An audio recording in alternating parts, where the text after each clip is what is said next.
بسم اللہ الرحمن الرحیم۔ ہندو مکہ مدینہ کیوں نہیں جا سکتے؟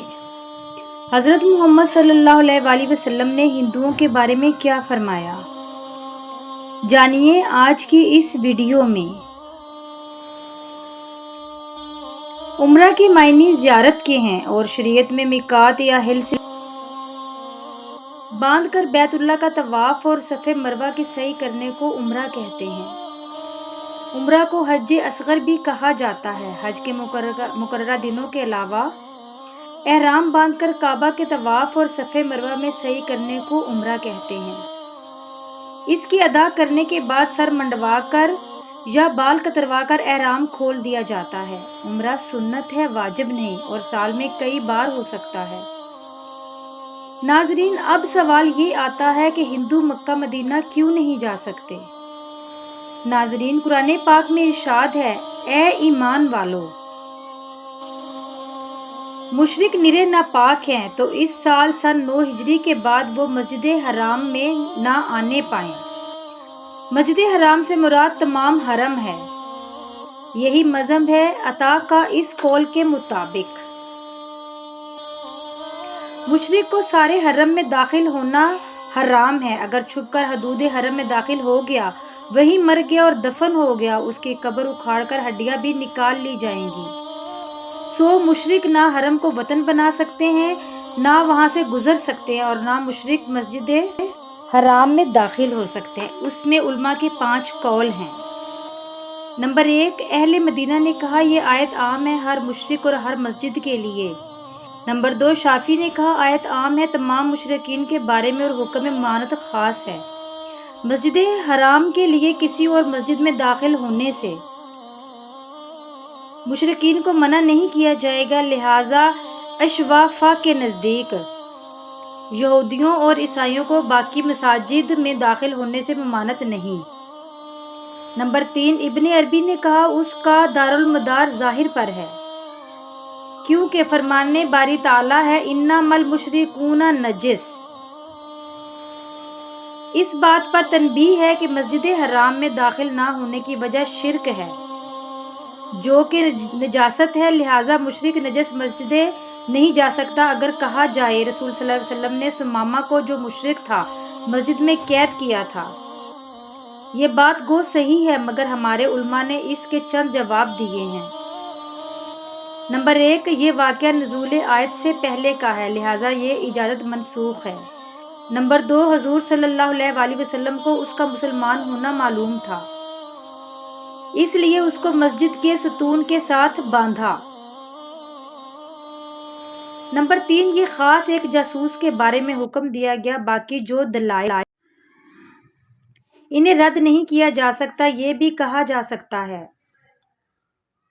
کہ آپ نے اسے مسجد میں اس لیے باندھا تھا کہ وہ مسلمانوں کی نماز اور خوبصورت اجتماع کو دیکھے اور مسجد میں ان کے خوبصورت بیٹھنے اور اس کے آداب کو دیکھے اور اس سے مانوس ہو کر اسلام قبول کرے، اور یہی ہوا۔ یوں بھی کہا جا سکتا ہے کہ ان کے پاس مسجد کے علاوہ قیدی رکھنے کی کوئی دوسری جگہ ہی نہیں تھی۔ واللہ عالم جانے۔ نمبر 4، امام ابو حنیفہ رحمۃ اللہ علیہ اور ان کے اصحاب نے فرمایا یہودیوں عیسائیوں کو مسجد حرام سمیت کسی مسجد میں داخل ہونے سے منع نہیں کیا جائے گا، صرف مشرکین اور بت پرستوں کو مسجد حرام میں داخل ہونے سے روکا جائے گا۔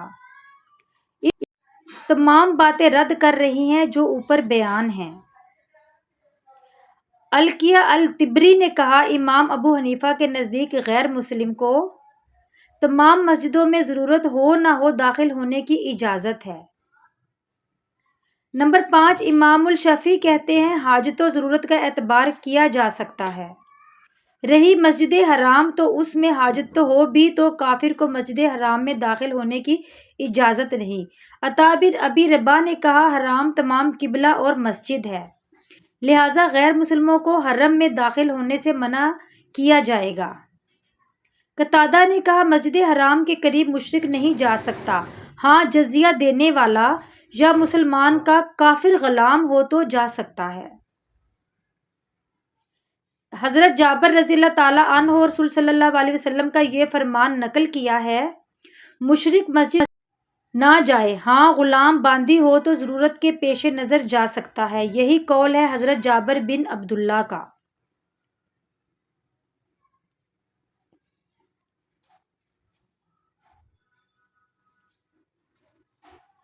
امام ابو حنیفہ رضی اللہ تعالیٰ عنہ نے کفار کے مسجد حرام کے قریب جانے سے منع کرنے کا یہ مطلب لیا ہے کہ ان کو سن 9 ہجری کے بعد حج و عمرہ کرنے سے منع کیا جائے، ان کو مسجد حرام کے پاس ناپسندیدہ اعمال و افعال سے روکا جائے۔ اس سال یعنی سن 9 ہجری کے بعد نہ حج کریں نہ عمرہ۔ علامہ جلال الدین محمد بن محلی شافی تفسیر جلالین، مشرک مسجد حرام میں داخل نہیں ہو سکتا۔ امام مالک نے مزید یہ کہا کہ کسی دوسری مسجد میں بھی بلا ضرورت داخل نہیں ہو سکتا، ضرورت ہو تو داخل ہو سکتا ہے، جیسے غیر مسلم حاکم کے پاس مقدمے کے سلسلے میں ہر مسجد میں جا سکتا ہے۔ امام شافعی نے کہا غیر مسلم مسجد حرام کے علاوہ ہر مسجد میں داخل ہو سکتا ہے۔ قول ہمارے اصحاب احناف نے کہا غیر مسلم تمام مساجد میں داخل ہو سکتا ہے۔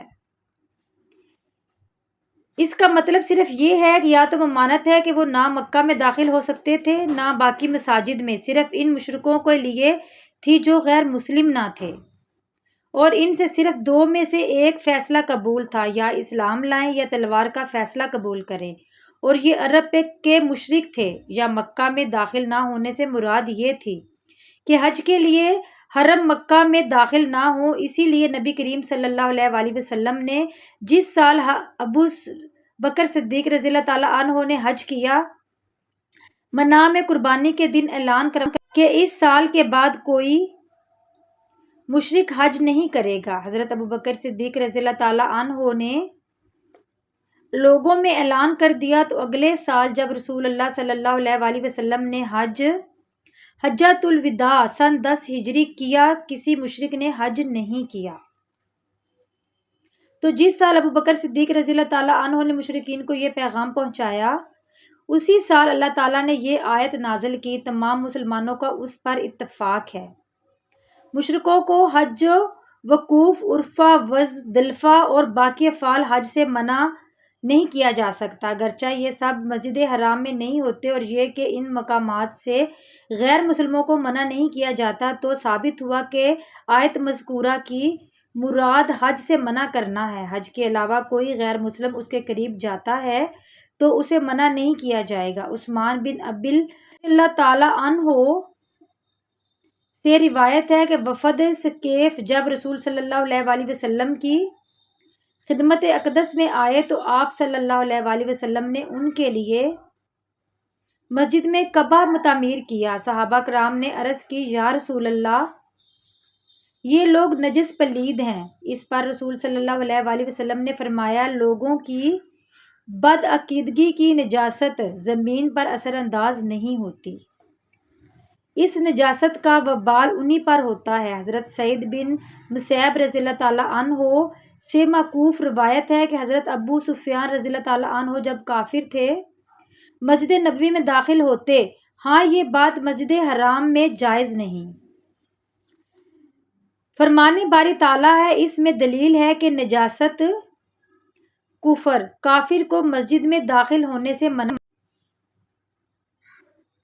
حضرت ابو ہریرہ رضی اللہ تعالیٰ عنہ فرماتے ہیں کہ نبی کریم صلی اللہ علیہ وسلم نے نجد کی جانب کچھ سواریوں کو روانہ فرمایا تو وہ نبی حنیفہ کے ایک شخص ثمامہ بن اسال کو گرفتار کر کے لے آئے اور اسے مسجد نبوی کے ایک ستون سے باندھ دیا۔ جب نبی کریم صلی اللہ علیہ وسلم اس کے پاس تشریف لے گئے تو آپ نے فرمایا اے ثمامہ، تمہارا کیا ارادہ ہے؟ جواب دیا اے محمد،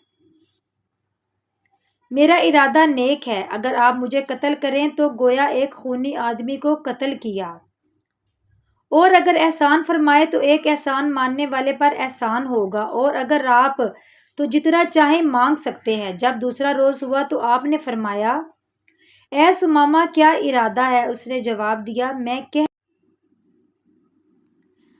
کہ اگر احسان فرمائے تو احسان فرمانے والے پر احسان ہوگا۔ آپ اسے چھوڑ کر چلے گئے اور اگلے روز پھر فرمایا، اے ثمامہ کیا خیال ہے؟ کہنے لگا، میں تو عرض کر چکا۔ آپ نے حکم دیا کہ ثمامہ کو چھوڑ دو۔ وہ چلا گیا اور مسجد کے قریب ایک باغ میں جا کر غسل کیا، پھر مسجد نبوی میں آ کر کہنے لگا، میں گواہی دیتا ہوں کہ اللہ کے سوا کوئی عبادت کے لائق نہیں اور محمد صلی اللہ علیہ وآلہ وسلم اللہ کے سچے رسول ہیں۔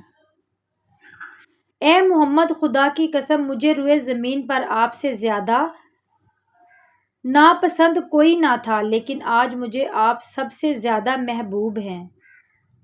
خدا کی قسم آپ کے دین سے زیادہ مجھے کوئی دین ناپسند نہ تھا، لیکن آج مجھے آپ کا دین سب سے پیارا ہے۔ خدا کی قسم مجھے آپ کے شہر سے زیادہ ناپسند کوئی شہر نہ تھا، لیکن آج یہ مجھے سب شہروں سے پیارا ہے۔ آپ کے سواروں نے مجھے گرفتار کر لیا، حالانکہ میں عمرہ کے ارادے سے جا رہا تھا۔ اب اس بارے میں آپ کا حکم کیا ہے؟ بس رسول پاک صلی اللہ علیہ وآلہ وسلم نے اسے بشارت دی اور فرمایا کہ وہ عمرہ کرے۔ جب وہ مکہ مکرمہ میں پہنچا تو کسی نے اس سے کہا، کیا تم بے دین ہو گئے ہو؟ جواب دیا، نہیں، بلکہ میں تو محمد صلی اللہ علیہ وآلہ وسلم کے دست اقدس پر مسلمان ہو گیا ہوں۔ اگر تم نے میرے ساتھ کوئی حرکت کی تو خدا کی قسم تمہارے پاس نبی کریم صلی اللہ علیہ وآلہ وسلم کی اجازت کے بغیر یمامہ سے گندم کا ایک دانہ بھی نہیں پہنچے گا۔